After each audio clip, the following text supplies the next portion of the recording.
Okay, let's go ahead and get started, and we may have other people um, joining us, but we have a really interesting program today. Um, we're going to get, actually, since it doesn't look like anybody's here from the broadband office, which is fine, we're going to get right into some updates on what's happening at the federal level. I haven't seen Drew yet. Is he here? Drew, are you here yet? Don't see him. Sam, Steve. Okay, well, hopefully he'll be here because he's going to be on pretty soon. Um, so in the Did you meantime, let's, did you confirm with him? I did, Okay.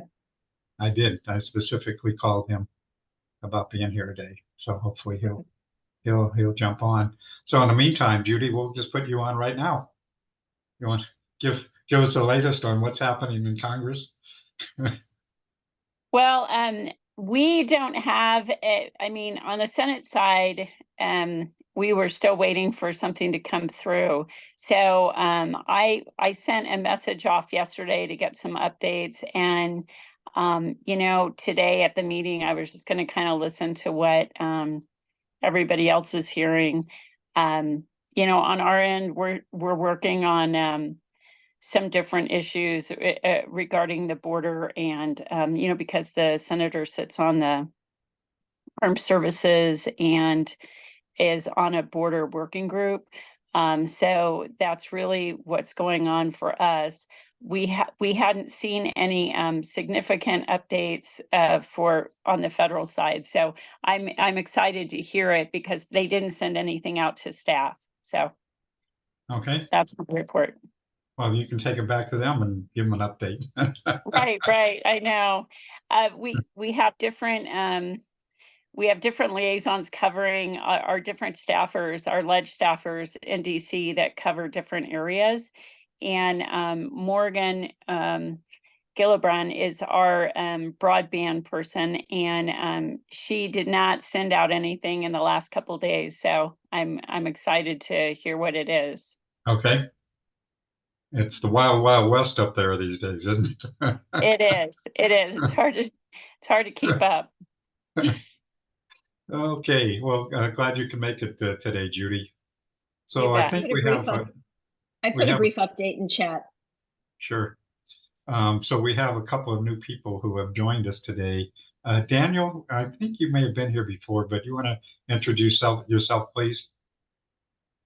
Hi, I'm Dan Coxworth. I'm with Cochise County. I'm Director of Development Services.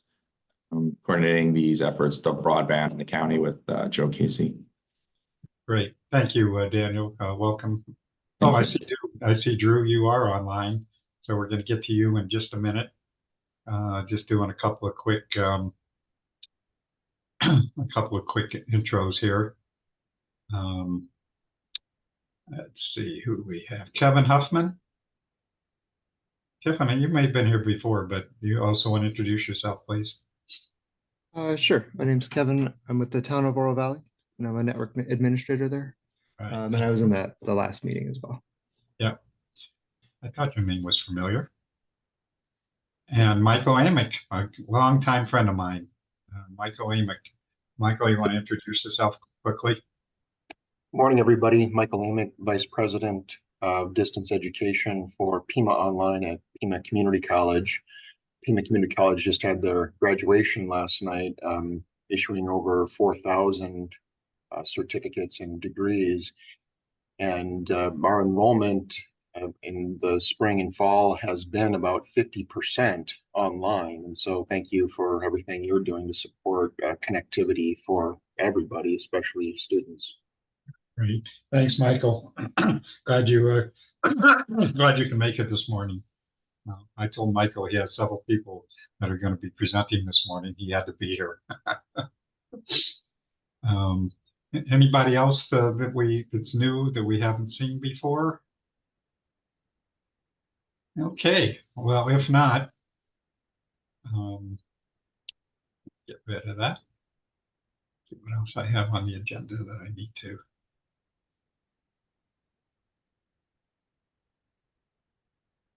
So just a couple of quick things.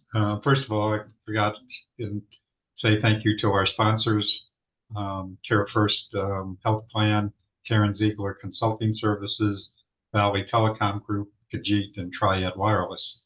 So we thank you guys for your support. And let's see, what else do I need? So just a couple of things. For those of you who have been on the call a few weeks ago when we had discussions about change up of our formats a little bit on occasion, and this actually worked out well because the folks in the broadband office couldn't be here this morning. But we, excuse me, we're going to be doing some similar things to what we're going to do today and having some panel discussions and so forth. So the ones we're looking at don't have them all scheduled yet, but this is what we're looking at. One is municipal networks. What is a municipal network? Pros and cons. Chris, I know that's something that you guys are wrestling with. What's the pros and cons and benefits and all that kind of stuff. So we're going to do a project on municipal networks. And so that's going to be coming up sometime in the next few weeks. Telehealth, workforce development, sustainability, and that's an issue I want us to begin to have some discussion about. Some of you have probably heard me say, and you're probably sick of hearing me say, that we have to really start looking at our strategy for sustainability. We're going to get, what, $18 million for digital equity. That's not a lot of money. And when it's here and gone, it's here and gone. And so how are we going to sustain all these initiatives and projects? So we're going to have some discussion about that in the future. So just a couple of quick things from the broadband office. Again, Kelly has submitted a broadband office newsletter. If you have not received that, if you want to put your name in the chat, I will save that and pass that on to her. It's a good newsletter, and you definitely want to be on their mailing list. And let's see what else. Nicole, I haven't seen you yet. Are you online? Don't think so. Okay, so we're going to get into kind of a really important discussion, and I'm glad I invited Drew Garner. Drew, many of you knew Drew when he was with Common Sense and is now with the Benton Institute, the Director of Policy Engagement. And Brenna Lesser, I don't know if she's on yet, with Common Sense. And we just heard from Judy Soltrip with Senator Mark Kelly's office. And so there's a lot of stuff happening in Washington these days. And so we're going to get an update on what's going on. So with that, first of all, I'm going to stop sharing here. Steve Brenna's on the call too. Oh, good. So I'm going to put Brenna. I'm going to, you guys hear me? And yeah, there you go. And where did he go? And Drew, you're here somewhere.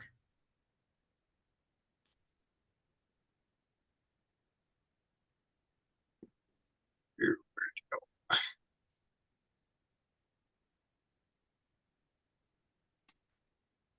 Oh, there you are, Drew. And okay. So anyway, Drew, thank you. And Brad, I'm glad to have you here today also. So you guys are kind of keeping up on what's happening as the best you can, which I know it changes from day to day and hour to hour, but on what's happening in Washington these days, certainly with ACP, but there's cybersecurity, there's just lots of stuff happening. So Drew, you want to lead off, please?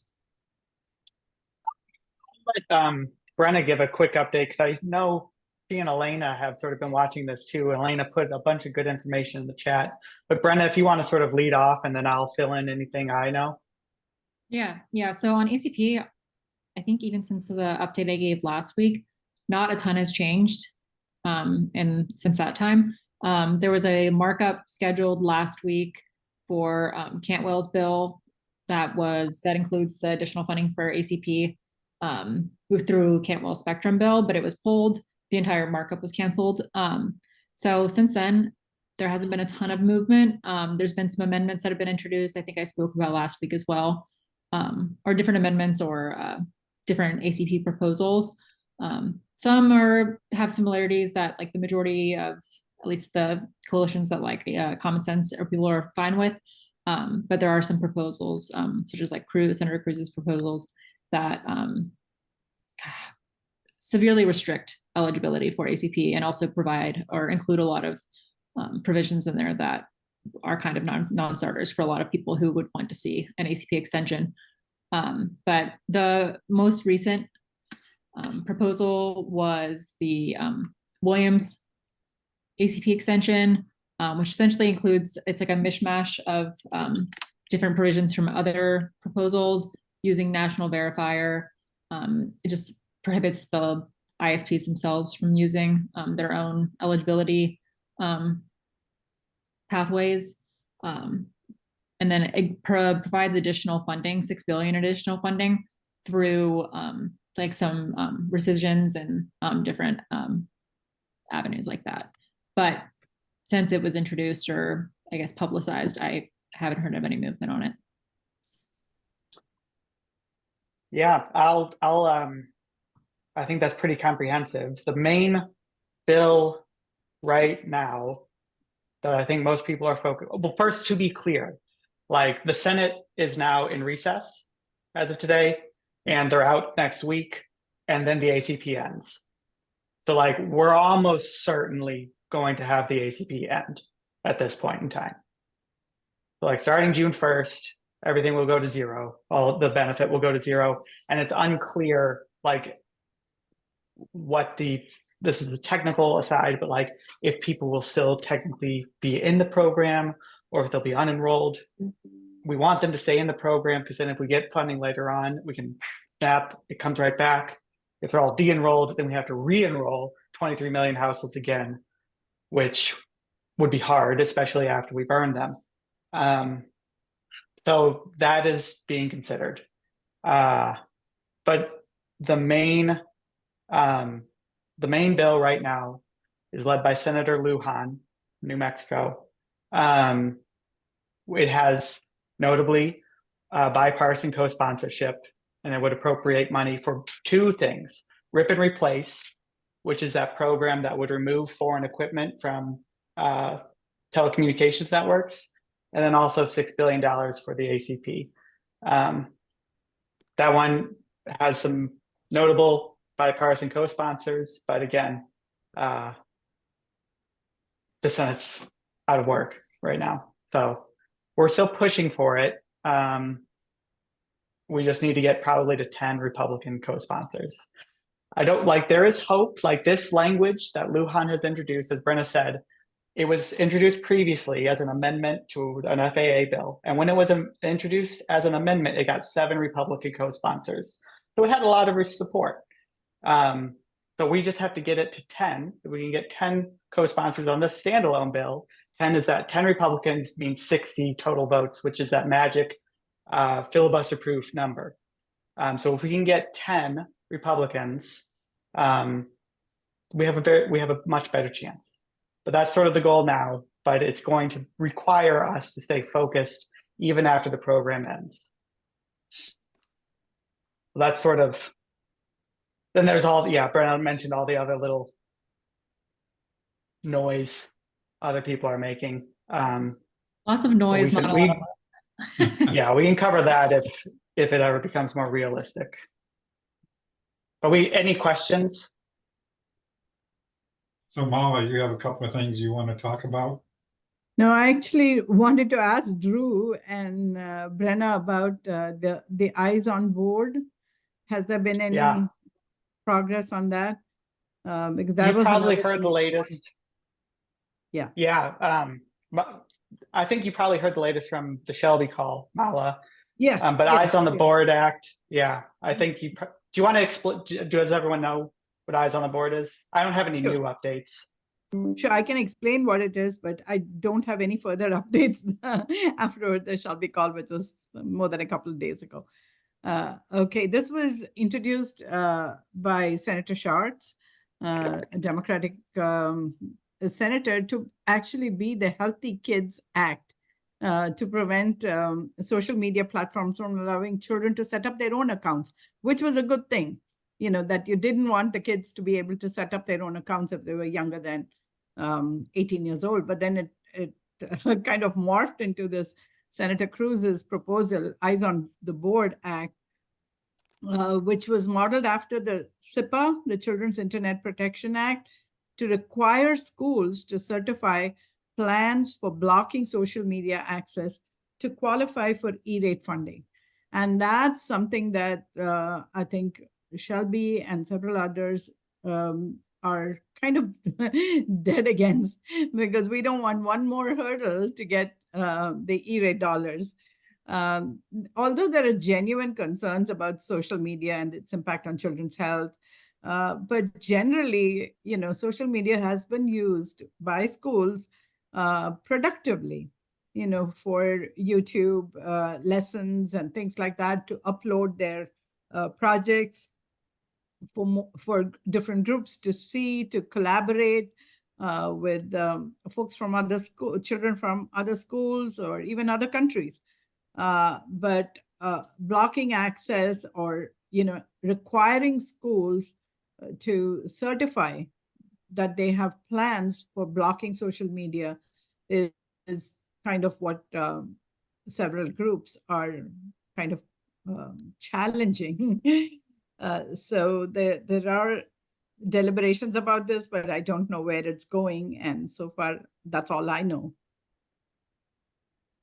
Yeah, I'd keep an eye on it, because it's also, this is Senator Cruz and Senator Schatz are both on this bill. And so it's tangentially related to the ACP funding, because there's a standalone Eyes on the Board bill, then there's the ACP funding bill, and then there's this third working group for Universal Service Fund reform, which would do both things. So like Universal Service Fund reform also has Eyes on the Board and it has ACP, and that Universal Service Fund reform, that's going to be another discussion that we start having more of in the coming months.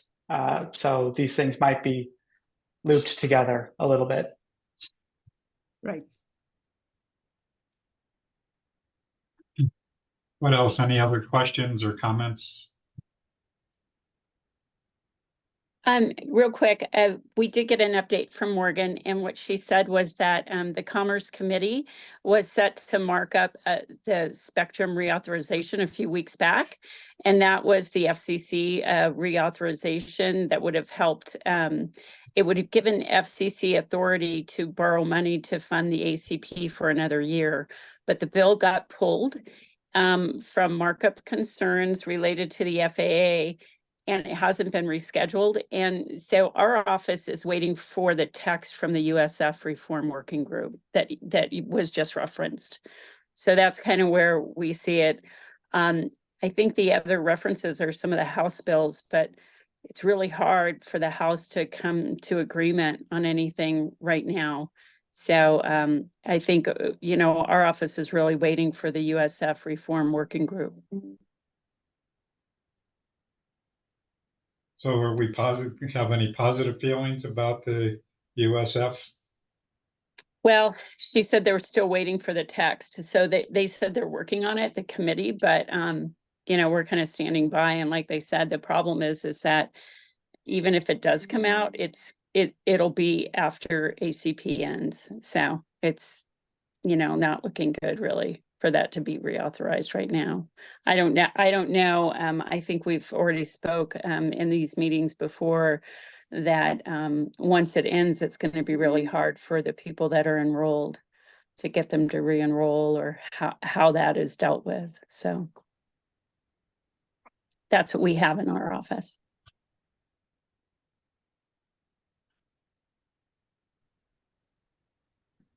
And also And one it- additional Yeah, thing. go ahead, go. Just for people like outside of like the federal bubble, in terms of like a congressional timeline of things, as like Drew mentioned, the both House and Senate are going to be out next week because of the like long Memorial Day week, and then essentially until like through the end of July, I'm just ballparking, maybe 15-20 days where both chambers are in session at the same time. And then they have the full month of August off for August recess, and then there you will kind of be concerned with more of a election timeframe for those who are, I mean, even those who aren't up for reelection. But so it does constrict the timeline, not to be too negative, but something to keep in mind of we're kind of running up on that time frame, and especially if how the election plays out, if we enter more of like a lame duck period of, there might not be a lot of incentive to move on things. Well, I guess the good thing is that at least people are talking about it, which is better than doing absolutely nothing. But we'll all wait and see and have our fingers crossed, huh? Okay, any other questions or comments about all that before we move on? Elena has posted something in the chat for us. That is the FCC draft order on the cybersecurity pilot project. Does everyone know what that pilot project is about? Go ahead, Milo. Go ahead, Yeah, Milo. we've talked about it in our earlier meetings, but for those who didn't attend those, it is the FCC has something called Learning Without Limits, and there were 3 projects that they had introduced, programs that they had introduced. Cybersecurity is one of them. Wi-Fi on school buses is the other, and hotspot lending through the E-rate program was the third one. Now, there is some movement in the cybersecurity pilot program. It is $200 million is the funding cap, and that they say comes from the unused E-rate funds, the rollover dollars from prior funding years. And they say that specifically because they don't want to set aside fresh money to do cybersecurity currently. The draft order has been put out now, and they're meeting on 6th of June to take a vote on this. The funding cap, the way the budget would be decided will be about $13.60 per student for school, and that's topped off at 1.5 million as the max for schools with more than 110,000 students. For schools that have fewer than 1,100 students, it's a flat budget of 15,000. That's the same budget for every library that applies also, 15,000. While this seems like a lot of money, it is really spread over 3 years. So it's not that much of money. And, it kind of makes it,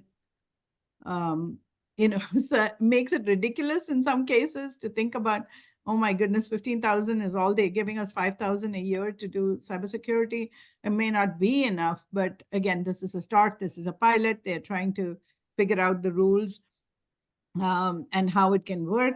There is an eligible services list that they have posted. The eligible services list is in 4 categories: advanced and next generation firewalls, endpoint protection, that's number 2. Number 3 is identity protection and authentication. And the 4th is monitoring, detection, and response in case of an attack. So this is a lot more in detail. If you look at the order, it's about 100 and something, nearly 120 pages of text to go through. They say that they have divided the participants into two parts. Part 1, the application will collect a general cybersecurity information from the people who are applying. So this is the end, the goal, that is to collect data on what kind of attacks they've had, but at a general level. Then, because this is going to be posted online, and they really, the identity of the school or the library and the attacks they've had will compromise the school or the library, so the applicant. So they will collect only general responses in this category of evaluation. But if one of these participants is selected for more in-depth study in year 2 and year 3, they're going to have that applicant fill and collect more data, more detailed information about their cybersecurity posture, their policies, and the threats that they have faced, so that they can model the program based on this. And that data will not be publicly available. So this is, the process will be exactly the same as E-rate. You know, they have to go through the bidding process, discounting. The discounts are based on their E-rate discounts if the money runs out, which it surely will.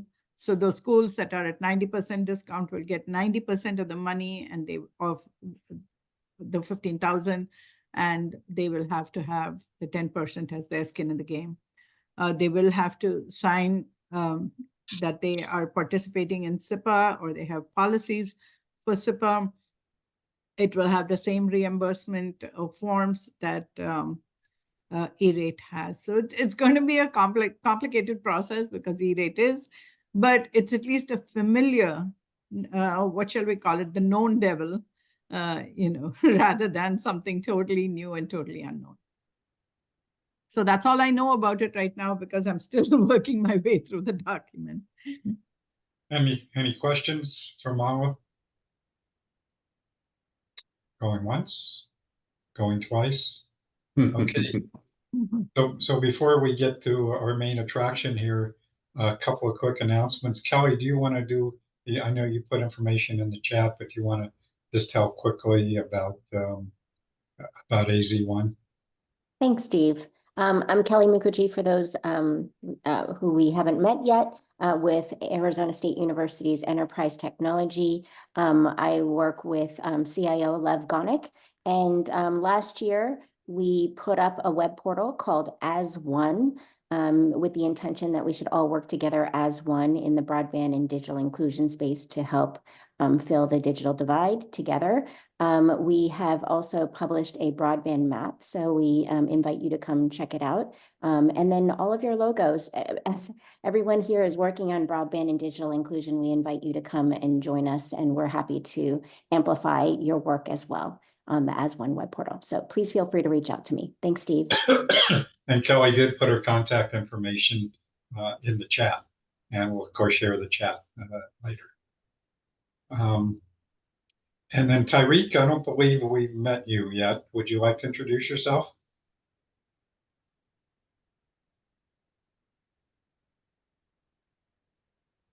Yes, sir. Good morning. My name is Tyreek. I am the site coordinator down here at the Dunbar.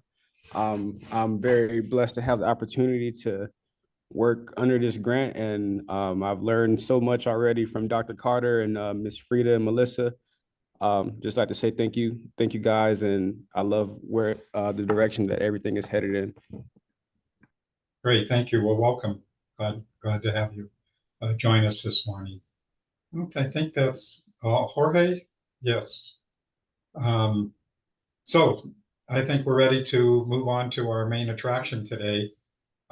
We have 4 people who are going to be talking about education and workforce development. And the focus of this, actually, give me just a second, I'm going to get them.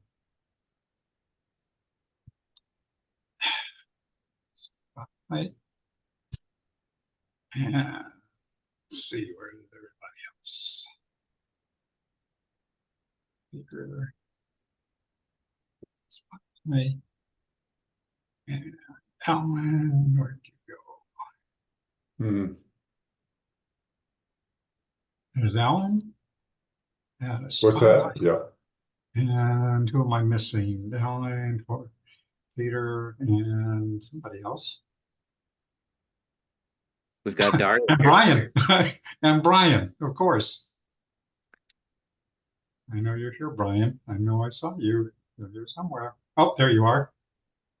And I'll add to spotlight. Okay, so we have 4 really amazing people who are doing really incredible stuff in education and workforce development. But this focus is not going to be so much what's the content. I think I put in my note when I sent it out yesterday that we often talk about content is king, but I'll tell you what, I've been talking about this for a long time and looking more and more that engagement and students looking for engagement and new technologies and ways to participate is becoming even more and more critical these days. So we can have great content, but if people can't engage and can't be excited about what they're trying to learn, then it's not very helpful.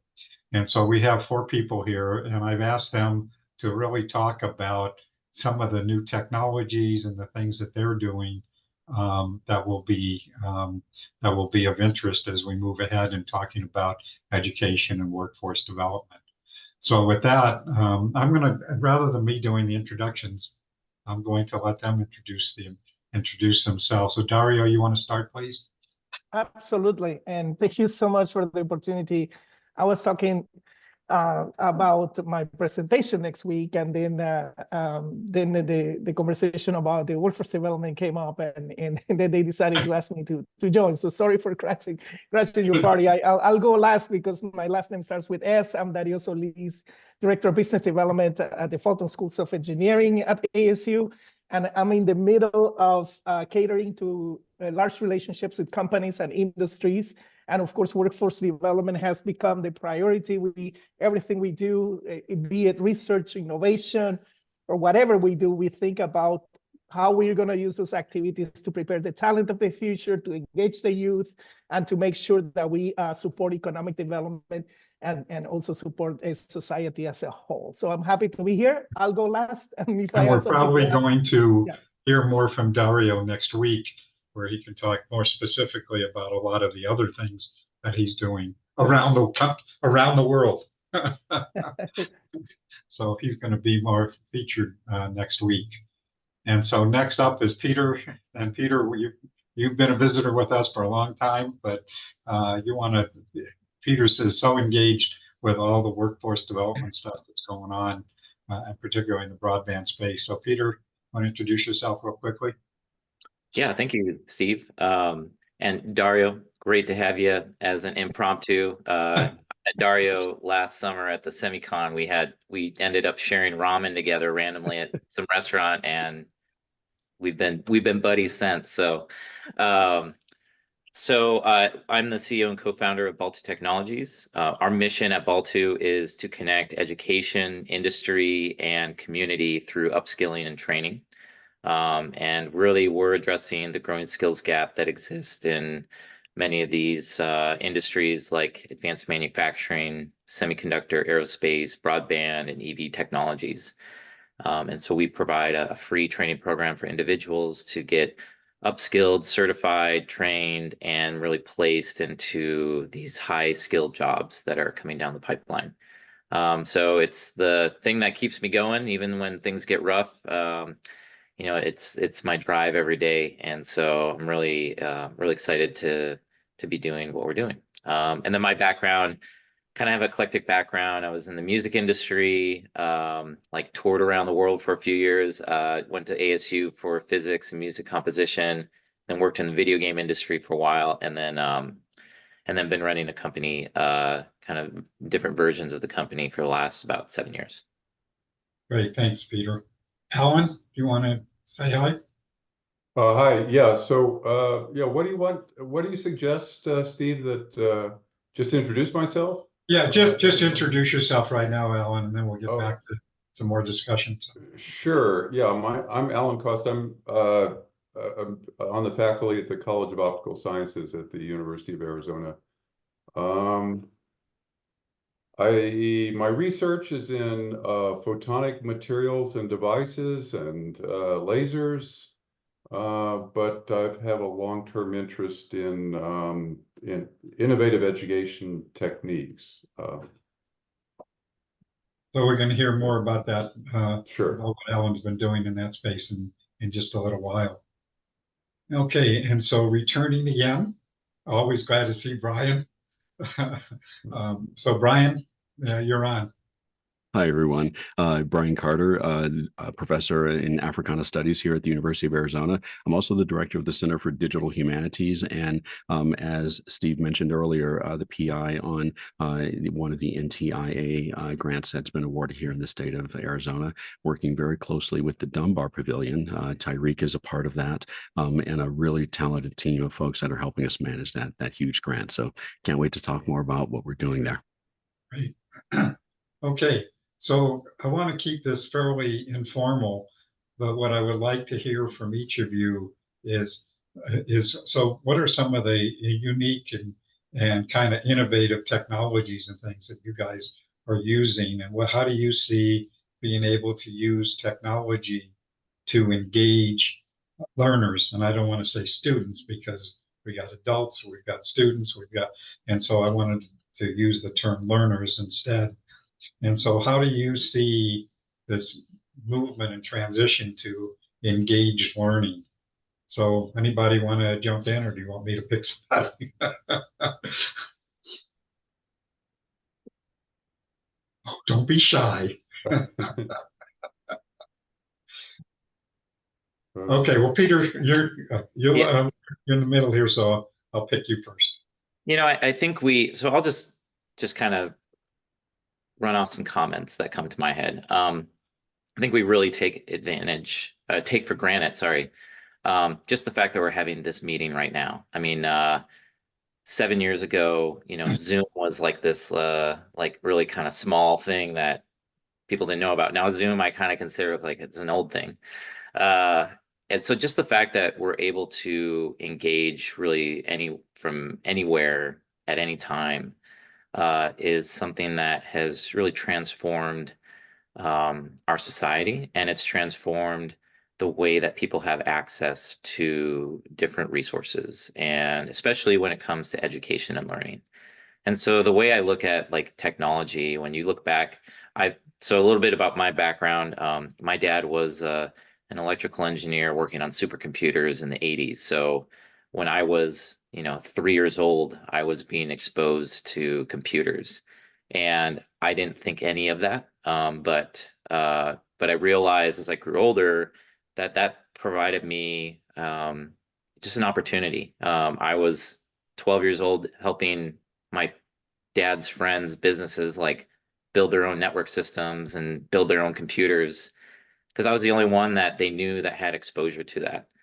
And so the fact that we can have exposure to technology at an early age for people across the board, or that we can provide educational opportunities that we're starting to be able to do this anywhere, I think is something that it's small. It looks small at some level, but it's incredibly impactful at the macro level. Okay, so Peter, can you talk a little bit about the platform that you're using and how it's being deployed and so forth?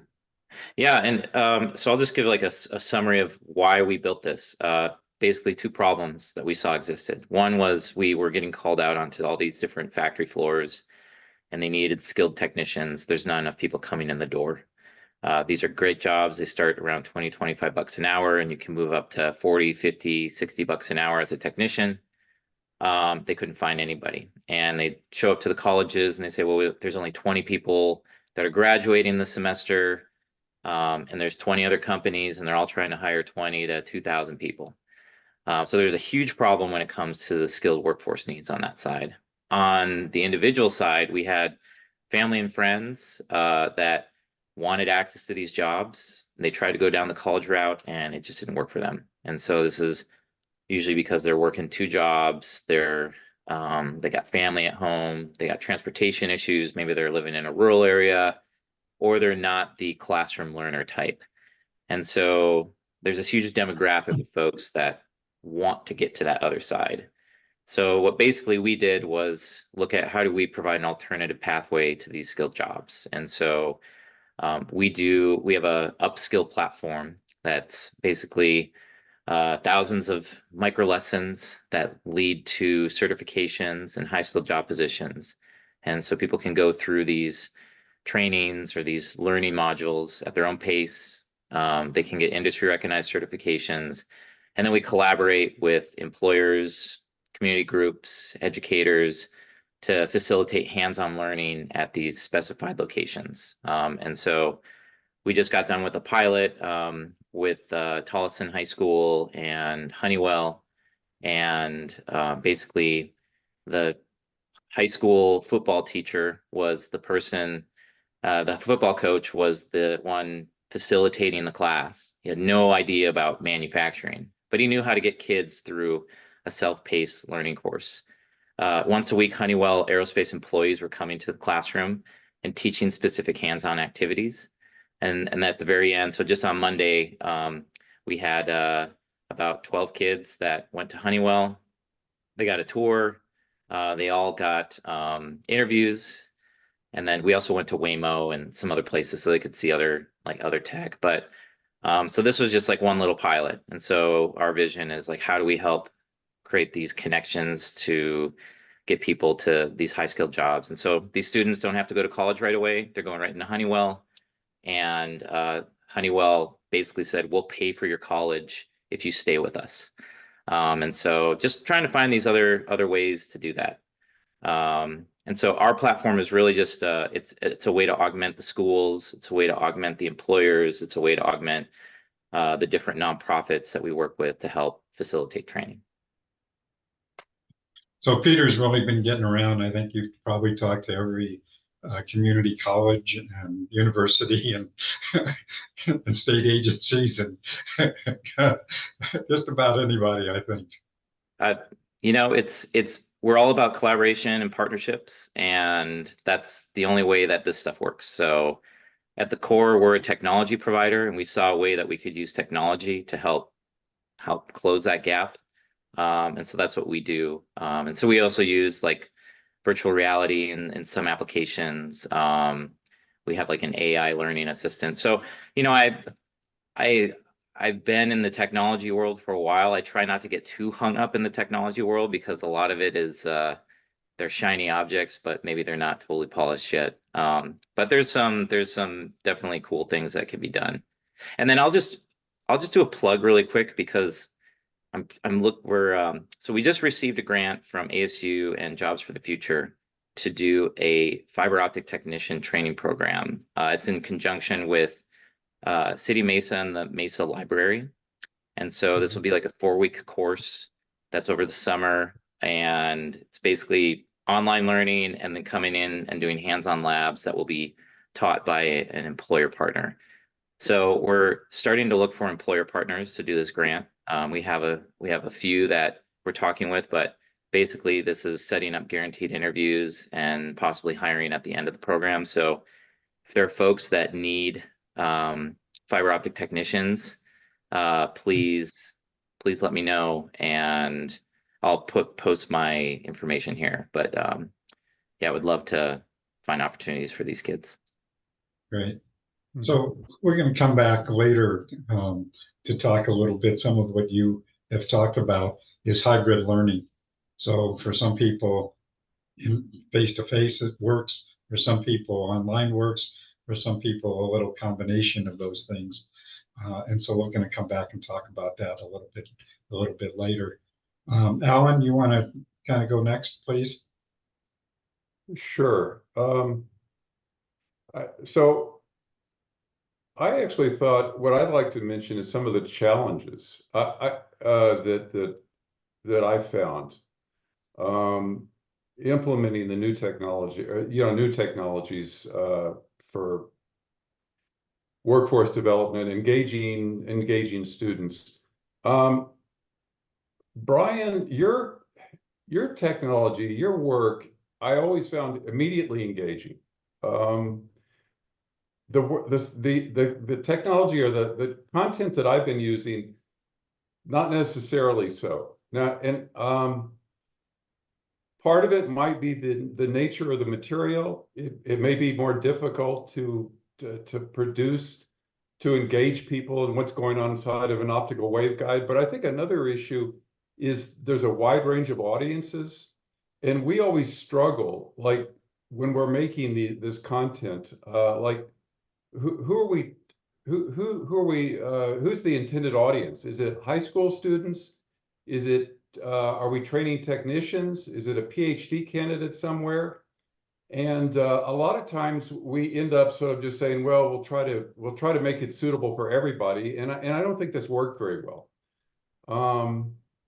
You might ask, why don't we make different material for each of the different audiences? And I think that brings up another problem is that it's still very time consuming to do, for us anyway, to do this content. And so we're going to do it once, and maybe that's why we try to cover everybody, because we're going to say, well, we can only make this content once. We'll try to tailor it for anybody that comes across it, and that doesn't work very well because a PhD student is engaged in a very different way than a high school or a middle schooler is. By the way, I'm assuming that sort of everybody has a picture of what I'm talking about, which is using sort of online technology and interactivity in order to engage people as opposed to traditional textbooks. Oh, I was going to say the other thing that I think I've struggled with is, or that we've struggled with, is we've come up with some things that we're really proud of. That I think really have a lot of key learning in them, and then they sit somewhere and they're not fully distributed, or people don't find out about it. And that may be because we're sort of naive about how to get material out on the internet to a wide audience. I mean, we sort of figure, well, we'll put it on a website. I've been working with the Manufacturing USA organization, which is sort of this oversight organization for a bunch of manufacturing institutes around the country. Maybe we'll put it on their website and say, well, our job is done. And then we find out if we look at the data, nobody's going there to look at our material. So we spend a lot of time on it, and it's not getting out there. And so I think another challenge maybe is distribution, getting it to the right places. I think engaging industry is useful if it's workforce development. Again, I think sometimes the universities just naively think, well, we'll produce this workforce development material and it'll be used. But what happens is that the companies just make, if the company's big enough, they just make their own material, and they don't pay any attention to what the universities are doing. There was an NPR report that Kai Risdall took, what's his name of his show, Marketplace. He took it to Mesa to talk about the new fabs being built in the Phoenix area and all the training that was going on there. But what struck me is that the Intel and the TSMC have their own sort of training initiatives, and as far as I could tell, there's no contact with the universities. They're just teaching their own the people separately what they need to do. Alan, I think you're going to hear differently from Dario in just a couple of minutes about that. But, oh, okay. Oh, yeah, that sorry. would be good. Okay, yeah. So maybe, yeah, I'm a little bit ignorant on that also, but maybe I'm talking about our material. So yeah, and that would be great. Maybe somebody else has a good solution. Anyway, I don't want to be totally negative about this because I think we've got a lot of good material that I've worked with the AIM Photonics Institute, and we've built a lot of good content around sort of training in that area. But I'm talking, I just thought I'd point out what I think are some of the challenges. Yeah, maybe I'll stop there with that. Yeah. So, Alan, can you just talk briefly about some of the technology that you have been using with the platform you've been doing? Yeah, could I share my screen then, maybe, or something? Yeah, if you'd like. Okay. I will. Yeah, you can go ahead and share your screen.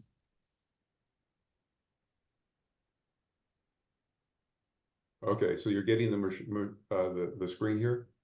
Yeah. Okay, yeah, I did want to mention sort of the context or where the funding's coming from. So there is this organization called Manufacturing USA.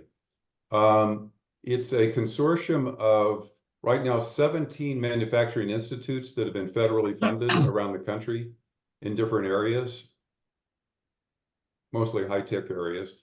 The one that I've been associated with is called AIM Photonics, and I'll switch there. AIM Photonics is a manufacturing institute that specializes in the manufacture and development of integrated chips, but that have light on them for they have photonic or optics applications. I was going to mention that, let's see if I can get it here, back here.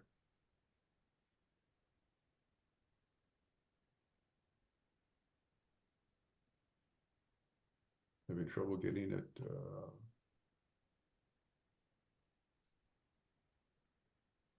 Where is, oh, here it is, okay. That there's a new manufacturing institute called CHIPS that they're soliciting proposals for right now, that is focused on manufacturing of integrated circuits.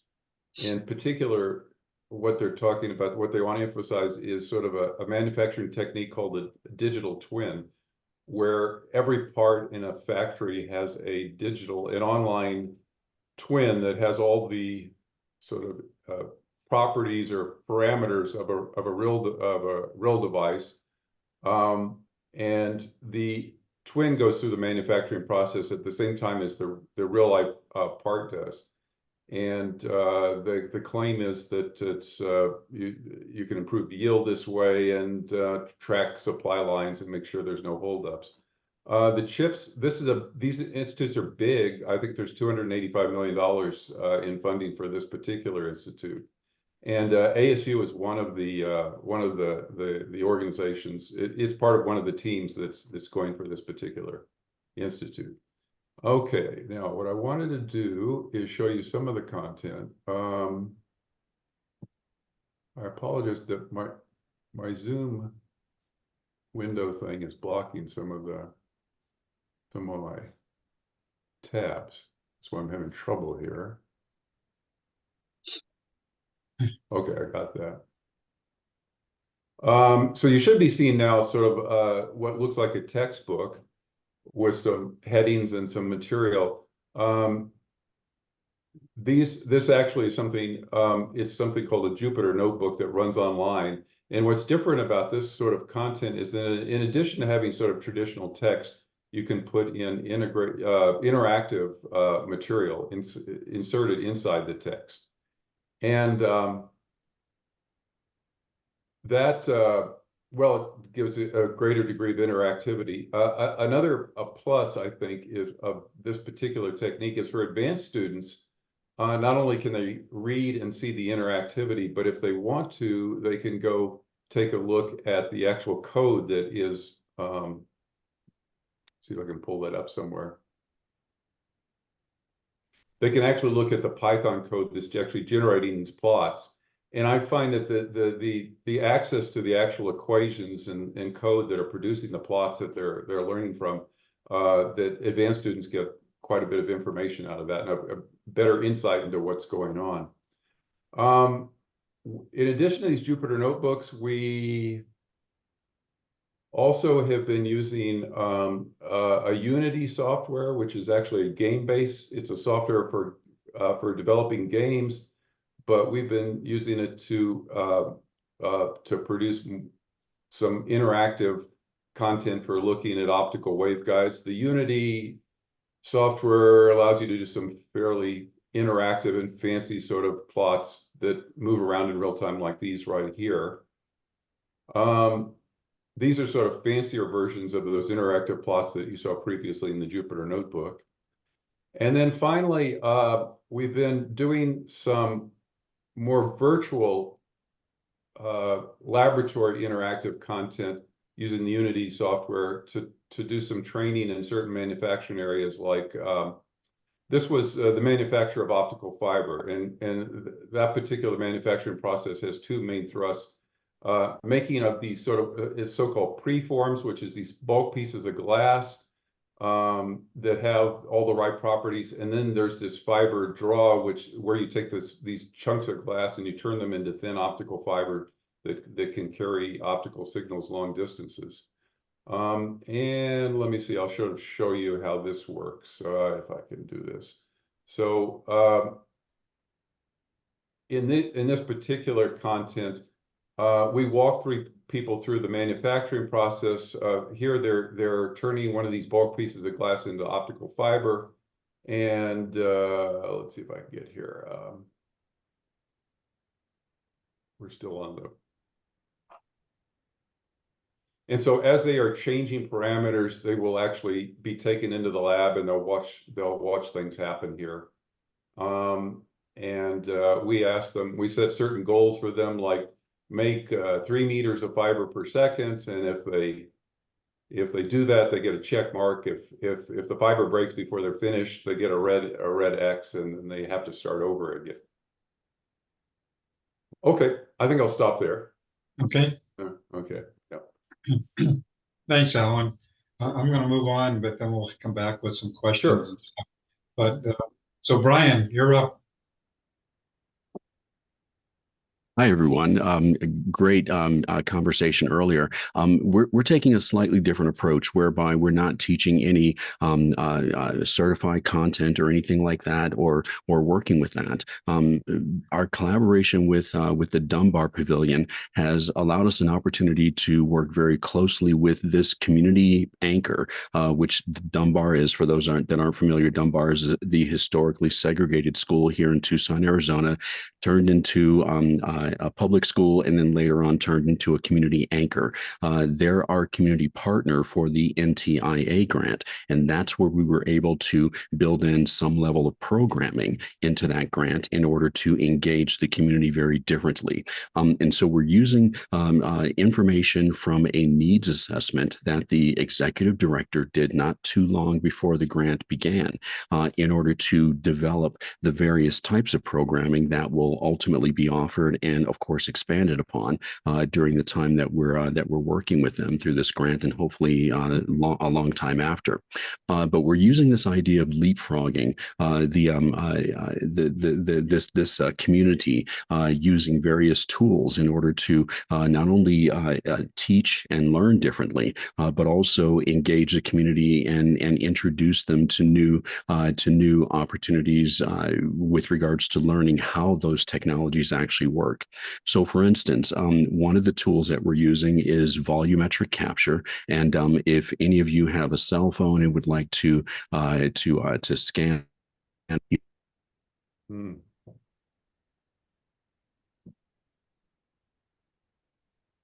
We lost your volume, your audio, Brian.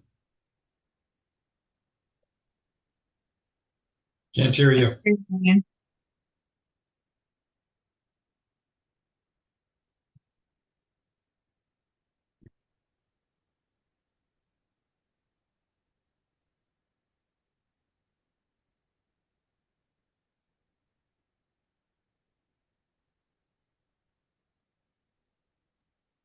All right, how about now? Is it back? There you go. Yes.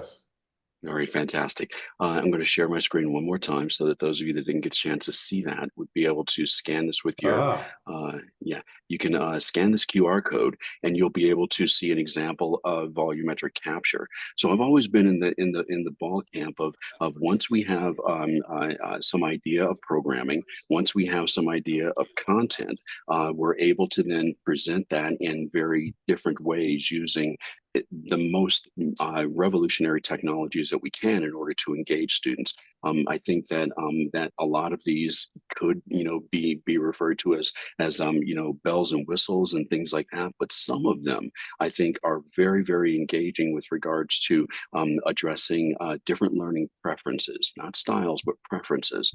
Because I think by introducing people to a lot of different styles, then they can decide what their preference is for learning and engaging with content. So we're developing content based on the needs assessment that covers things like workforce development, healthcare, financial literacy, creative and productivity tools, but presented using tools like this. You can imagine with students having, say, a headset on and being able to see a person standing right in front of them. We're able to then maybe present other augmented information in front of them as well, which will then lead to a different level of interactivity.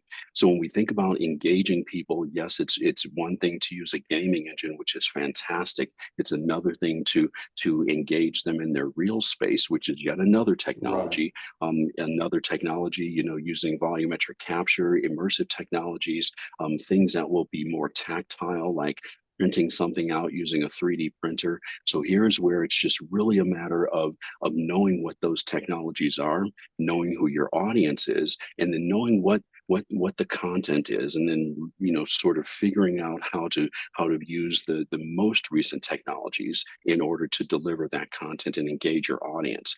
But not stopping there, we want to teach folks how to actually record in, you know, volumetrically, how that technology works. And so there is where, once we find out what that interest is, we can begin developing additional content. I think that, yes, we do have to, you know, focus on different types of content for different audiences, because as you said, Alan, a PhD student is going to learn and engage very differently than a middle school student, right? And so I think it's very important to create those introductory lessons or experiences that will ultimately get folks interested in photonics.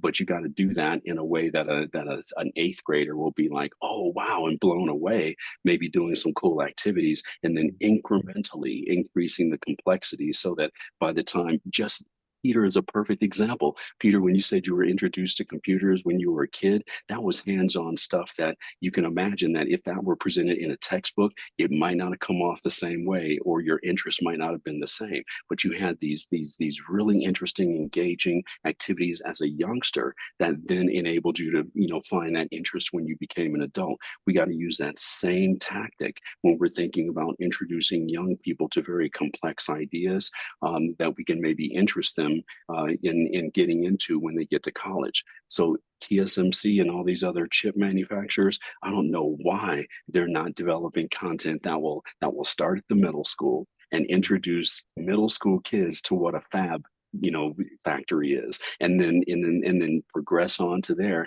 That will do so in a very, very engaging way. But you got to start young.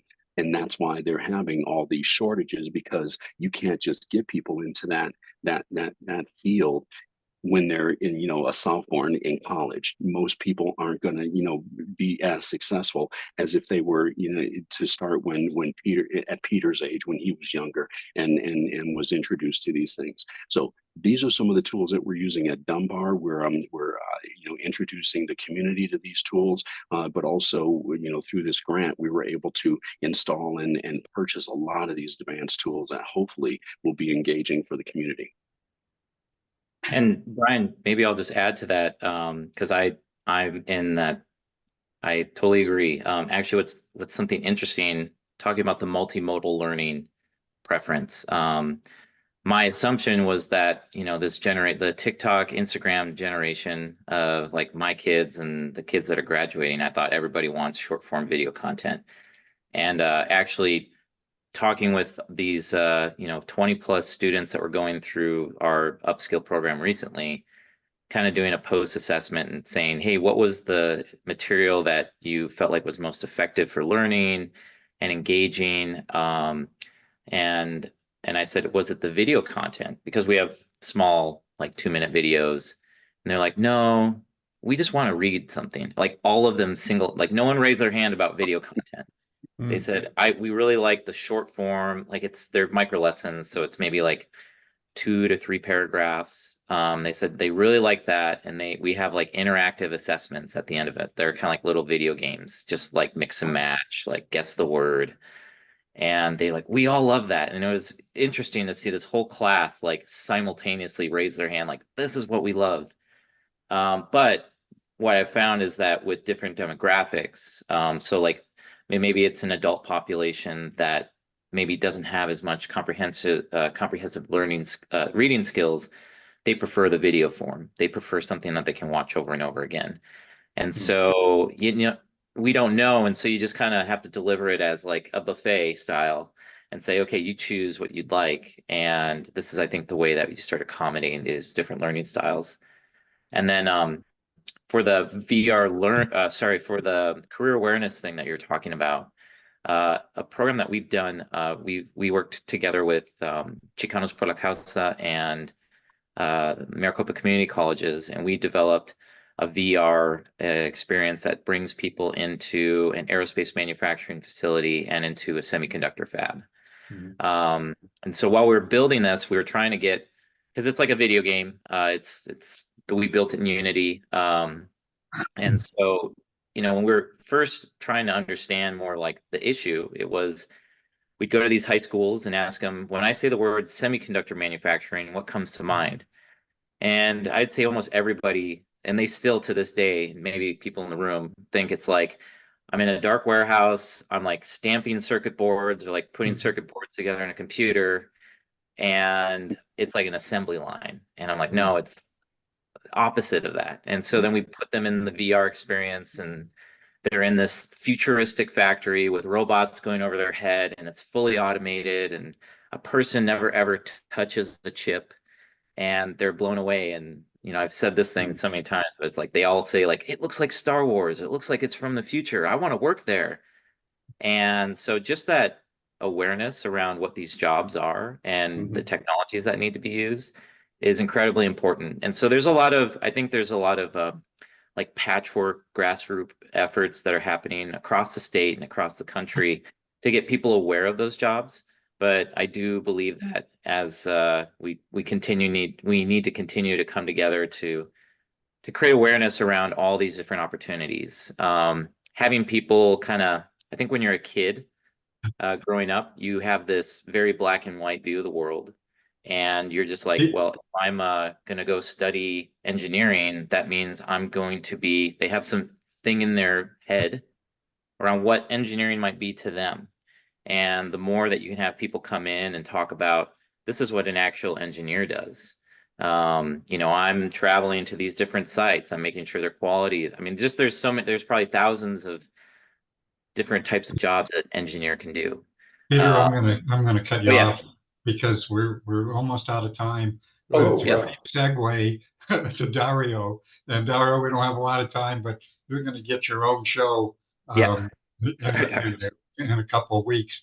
But Dario's probably going, yeah, but we're doing all that stuff. So That's okay. Yeah, That's go ahead. okay. Actually, go ahead, that's Dario. a perfect.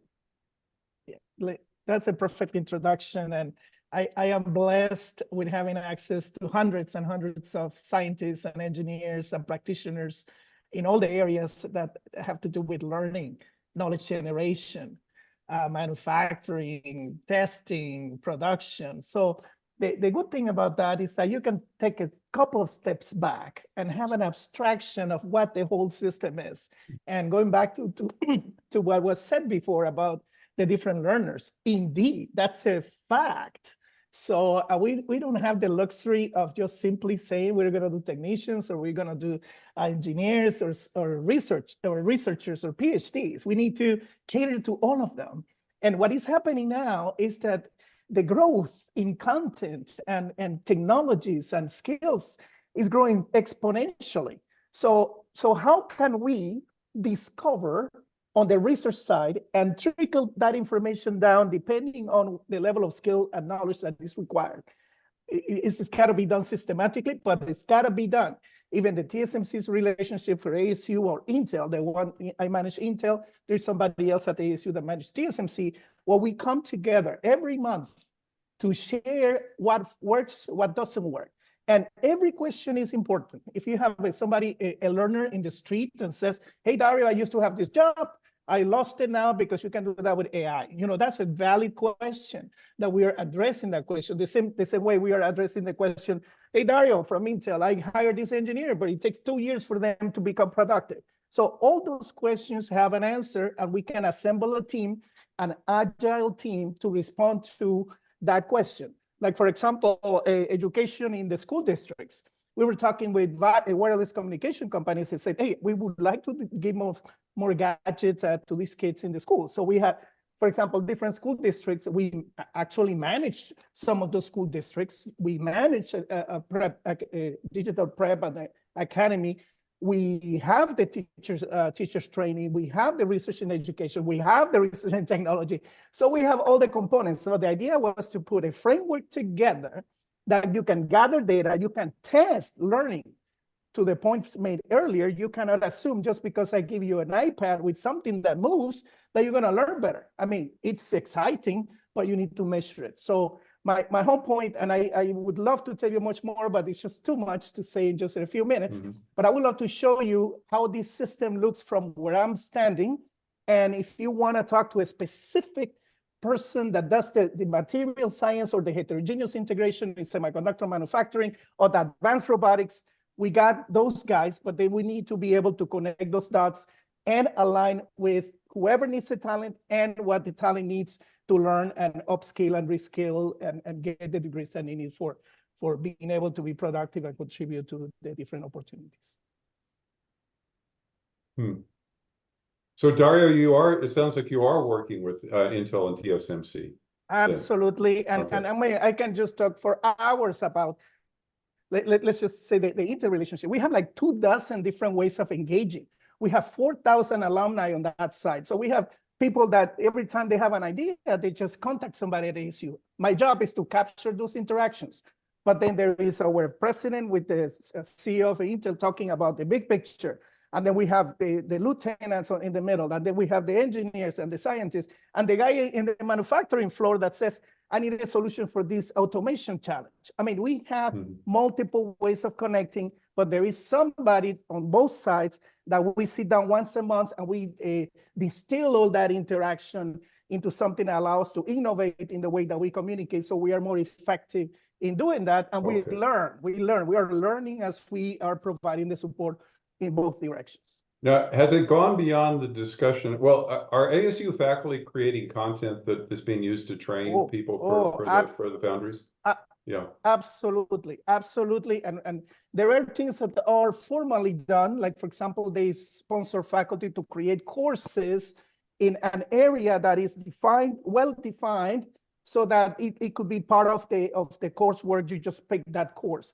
All other engagements are content that not necessarily is well defined, and we need to go to the research and then take it from research to graduate courses, to undergraduate courses, to technical introduction, and to something you can teach in K-12. So all those processes are in place. The thing is, somebody has to put them together because they happen in an organic fashion. To your point, it's a complex system, challenging, but it's happening. And it takes people like me and others here at ASU to pay attention to all those innovations. Well, you guys are doing a good job, and I guess that's why ASU keeps growing and growing. You're giving you're making us run down at U of A. You're making us here at U of A run to keep up. My next meeting is on semiconductor manufacturing with the lead company in making the tools, to talking about their science. Of course, we cannot afford those machines, but Intel can, and we need to prepare the people that understand those machines. So see how the trilogy works. Okay, well, actually, Alan. And of course, this relates certainly to optical sciences. As Dario knows, my son works for a company called ASML. And for people who don't know who ASML is, they're basically the only company in the world that makes the machines that makes digital chips. They don't make chips, but Intel and TSMC and Samsung and all those companies buy those machines. They're like, as he alluded to, those are $300 million machines. Right. So you don't just go out and buy one off the rack. And so they're in the process right now of installing those machines at Intel and TSMC and so forth, that will hopefully be up and running. But optical science, I mean, that's what those machines are, is optics. Well, there are a lot of things, but certainly optics, and they have a training program with ASML to train ASML people. So anyway, there's just a lot of stuff going on. But I think that the point is, and I know we're kind of out of time at the moment today, but one of the things I'd like to just take 2 minutes, if anybody, well, two things. Michael Amick, do you have anything that you want to add or contribute? I know we've talked a lot, but this certainly falls in your bailiwick too. No, just very thankful to be able to hear all the dialogue and learn more about what all these panelists are up to. It's really great to be connecting to the details and hope to continue to intersect with all that you're doing. Thank you. Sounds great. Kelly, you have a quick comment?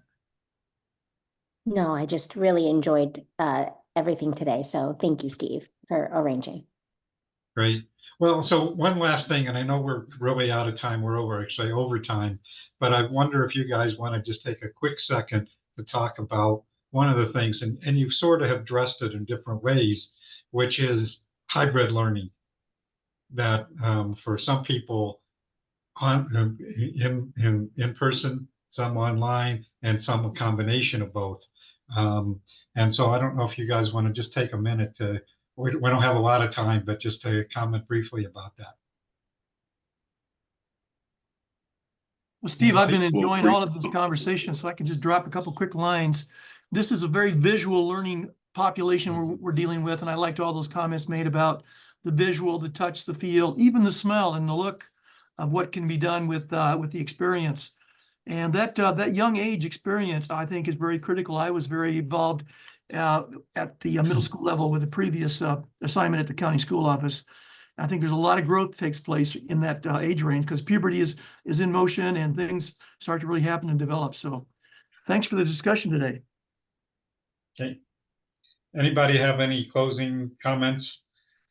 So one thing, if nothing else related to this, I just want to take a minute. Michelle, are you still online?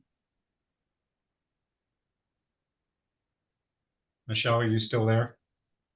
I guess we lost her, but and Mark put a comment also in the chat that Michelle Simon with Pima County was recognized by NTIA. They just had a webinar and they highlighted 3 folks who had gotten NTIA grants, and Michelle Simon and Pima County Office of Digital Inclusion and the fiber ring that they're putting down because of that NTIA grant was recognized. So I'm sorry Michelle is already gone, but I did want to just acknowledge her. Okay, is there anything else?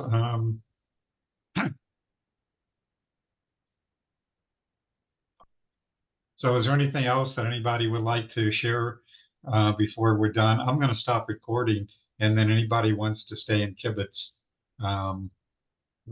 you're welcome to.